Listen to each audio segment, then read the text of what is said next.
Hello friends, once again you are welcome to Easy English with NS. Today we are going to study future perfect continuous tense. सबसे पहले इसकी पहचान देख लेते हैं। हिंदी के वाक्यों में समय के बाद से तथा अंत में रहेंगे, रहा हूँगा, रही होंगी, रहेंगी, रहूँगा, रहा होगा या रही होगी आदि आते हैं। ये पहचान होती है। समय के बाद से जरूर होता है, इस टेंस में ध्यान रखना। जैसे ये लिखा है, इस टेंस के वाक्यों में समय के बाद से अवश्य मिलता है। यदि समय के बाद से नहीं मिलेगा तो वो फ्यूचर कंटिन्यूस टेंस का हो जाएगा।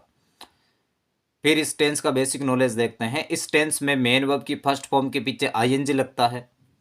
इस टेंस की हेल्पिंग वर्ब्स यानी सहायक क्रियाएं शैल हैव बीन और विल हैव बीन होती है। शैल हैव बीन का प्रयोग आई और वी के साथ होता है। शैल हैव बीन का केवल आई और वी के साथ होता है। और इनके अलावा जो भी सब्जेक्ट होते हैं जैसे you, they, he, she, it या कोई नाम, उन सब के साथ विल हैव बीन का प्रयोग होता है। फिर इस टेंस के अंग्रेजी के वाक्यों में समय से पहले फोर या सिंस लगाते हैं। फोर या सिंस का प्रयोग होता है। ये अंग्रेजी के दो प्रीपोजिशन होते हैं। इनका प्रयोग, फोर का प्रयोग समय की अवधि यानी पीरियड ऑफ टाइम के लिए होता है और सिंस का प्रयोग निश्चित समय यानी पॉइंट ऑफ टाइम के लिए होता है। ये फोर और सिंस का प्रयोग होता है। मैंने पहले आपको बता दिया है कि फोर निश्चित समय क्या होता है और समय की अवधि क्या होती है। जिस समय के पहले संख्या आ जाए वो समय की अवधि होती है और जिस समय का नाम आ जाए वो निश्चित समय होता है। अब सबसे पहले हम अफर्मेटिव सेंटेंसेस बनाते हैं। अफर्मेटिव सेंटेंसेस जो ना तो नकारात्मक हो और ना ही प्रश्नवाचक।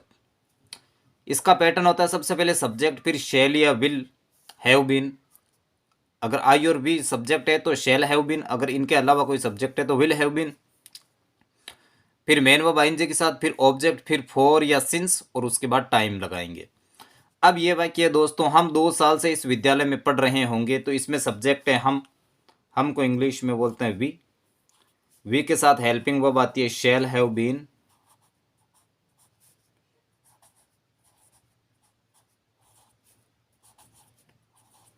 फिर लगाएंगे मेन वर्ब। मेन वर्ब को ढूंढना हो तो सेंटेंस के पीछे देखें, पीछे जो काम होता है वही मेन वर्ब होती है। यहां पर पढ़ना, पढ़ रहे होंगे, पढ़ना काम है, पढ़ना को बोलते हैं रीड। रीड का बना देंगे रीडिंग। फिर इस विद्यालय में, तो मैं का इंग्लिश का ये प्रीपोजिशन होता है इन, और इसको बोलते हैं दिस। विद्यालय को बोलते हैं school. We shall have been studying in this school. अब टाइम में 2 साल से, समय से पहले ये संख्या आ गई तो यहां पर फॉर का प्रयोग करेंगे। For 2 years।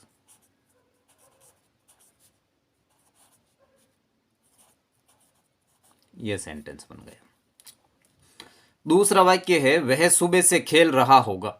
इसकी इंग्लिश बनाएंगे तो सबसे पहले सब्जेक्ट काम करने वाला वह है, वह को इंग्लिश में बोलते हैं ही के साथ हेल्पिंग वर्ब आती है will have been. Will have been. फिर लगाएंगे main verb. Main verb sentence के पीछे देखे खेलना, खेलना को बोलते हैं प्ले, और प्ले का बना देंगे playing. He will have been playing. अब समय है सुबह से, अब समय से पहले कोई संख्या नहीं है, केवल सुबह आया है, तो इसका मतलब ये पॉइंट ऑफ टाइम है, तो इससे पहले सिंस लगाएंगे। ये समय का नाम है, सिंस मॉर्निंग। अब इसके बाद में आते हैं दोस्तों निगेटिव सेंटेंसेस। निगेटिव सेंटेंसेस का मतलब होता है नकारात्मक वाक्य जिनमें नोट का प्रयोग होता है। इसका पैटर्न होता है, सबसे पहले सब्जेक्ट, फिर शैल या विल, फिर नोट और उसके बाद हैव बीन, फिर मेन वर्ब आईएनजी के साथ, फिर ऑब्जेक्ट, फिर फॉर या सिंस और फिर टाइम आता है। अब ये वाक्य है, जैसे तुम 2 घंटे से नहीं पढ़ रहे होंगे, तो इसमें सब्जेक्ट है तुम को इंग्लिश में बोलते हैं यू। अब यू के साथ शैल आएगा तो शैल लगाएंगे, विल आएगा तो विल लगाएंगे। यू के साथ आता विल, उसके बाद क्योंकि सेंटेंस नेगेटिव है नोट लगेगा और उसके बाद हैव बीन लगेगा।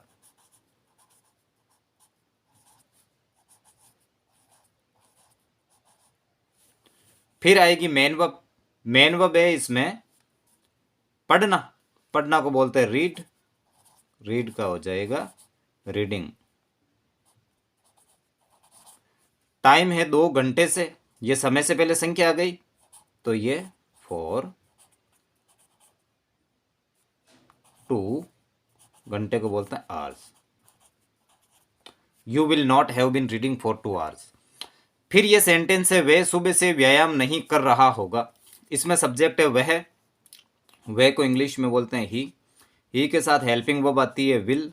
अब क्योंकि सेंटेंस निगेटिव है तो यहां पर लगाएंगे नॉट। फिर इसके साथ आता है have been, he will not have been. फिर आएगी मेन वर्ब, मेन वर्ब है व्यायाम करना, व्यायाम करना को टेक बोलते हैं दोस्तों, टेक का हो जाएगा taking. Exercise,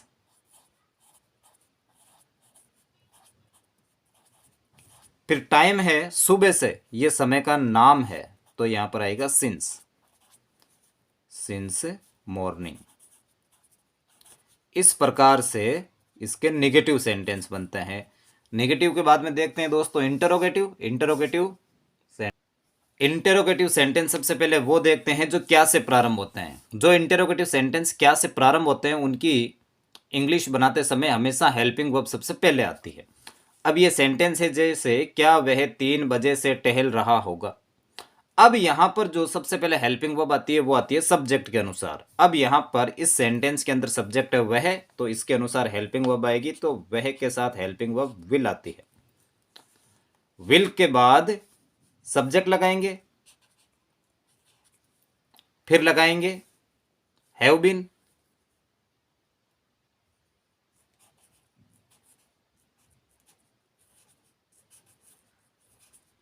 will he have been. फिर लगाएंगे मेन वर्ब, मेन वर्ब है यहां पर टहलना, टहलना को बोलते हैं वॉक, वॉक का बना देंगे वॉकिंग।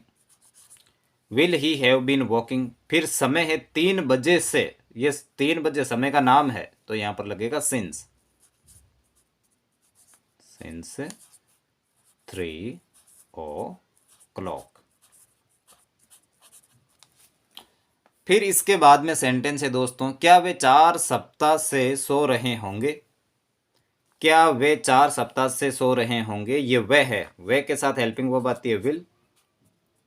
फिर इस वे को इंग्लिश में बोलते हैं दे। फिर आएगी have been, will they have been.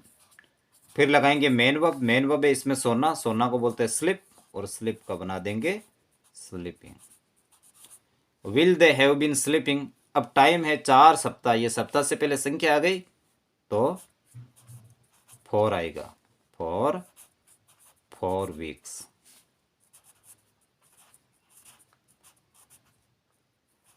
Interrogative sentence है तो पीछे प्रश्नवाचक चिन्ह। फिर इसके बाद में होते हैं WH वर्ड से बनने वाले सेंटेंसेस, जिनके बीच में क्या, क्यों, कहाँ, कैसे, कब, कितना, कितनी, कितने ये आते हैं। इनकी इंग्लिश बनाते हैं तो सबसे पहले WH वर्ड लगाते हैं। WH वर्ड वो होता है सेंटेंस के अंदर जिससे कोई प्रश्न पूछा जाता है, यानी सेंटेंस इंटरोगेटिव प्रश्नवाचक बन जाता है। तो इस सेंटेंस के अंदर प्रश्न पूछने वाला शब्द है क्या, क्या को इंग्लिश में बोलते हैं व्हाट। फिर इसके बाद शैल या विल लगाएंगे, वो लगाएंगे सब्जेक्ट के अनुसार, सब्जेक्ट है वह तो यहां पर आएगा विल। फिर उसके बाद सब्जेक्ट, सब्जेक्ट वह है, फिर हैव बीन। फिर लगाएंगे मेन वर्ब, मेन वर्ब है बनाना, बनाना को बोलते हैं मेक, और मेक का बना देंगे मेकिंग, पीछे के ई को हटाकर ING। ऑब्जेक्ट इसमें है नहीं, ऑब्जेक्ट पूछा है, टाइम दिया है 3 दिन से तो यहां पर फॉर 3 days। प्रश्नवाचक सेंटेंस है इसलिए पीछे प्रश्नवाचक चिन्ह। अब यह है बच्चा सुबह से क्यों रो रहा होगा, तो इसमें प्रश्न पूछने वाला शब्द है क्यों, क्यों को इंग्लिश में बोलते हैं वाई। फिर इसके बाद शेल या विल में से लगाएंगे वो सब्जेक्ट के अनुसार, सब्जेक्ट बच्चा है तो विल, सब्जेक्ट बच्चा है the child,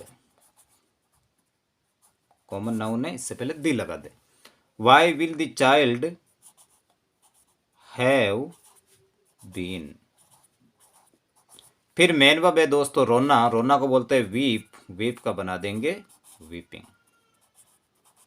Y will the child have been weeping, फिर टाइम है सुबह से, तो इसमें सिंस का प्रयोग करेंगे, मॉर्निंग।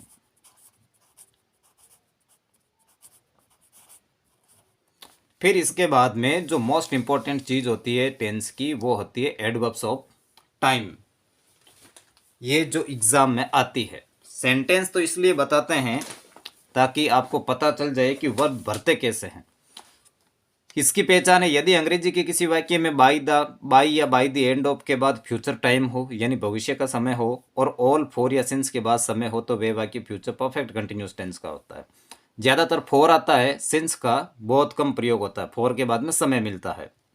लेकिन ध्यान रखना, बाई या बाई द एंड ऑफ के बाद फ्यूचर टाइम, और उसी सेंटेंस में फोर, सिंस या ऑल के बाद टाइम हो, तो वे वाक्य फ्यूचर परफेक्ट कंटिन्यूस टेंस का होता है। ऐसे क्वेश्चन आता है, fill in the blanks with correct form of the verbs. अब जैसे ये सेंटेंस है, इसमें बाई के बाद में बाई द एंड ऑफ, इसके बाद में दिस मंथ, ये टाइम आ गया, और इसी सेंटेंस में फोर के बाद ये टाइम आया हुआ है। बाई द एंड ऑफ के बाद में टाइम और फोर के बाद टाइम आया हुआ है, तो इसका मतलब ये फ्यूचर परफेक्ट कंटिन्यूस टेंस का सेंटेंस है। इसमें करेक्ट फॉर्म भरेंगे तो इसमें helping verb future perfect continuous tense की आएगी, वो आएगी सब्जेक्ट के अनुसार। सब्जेक्ट आई है तो आई के साथ हेल्पिंग वर्ब आती है shall have been, shall have been.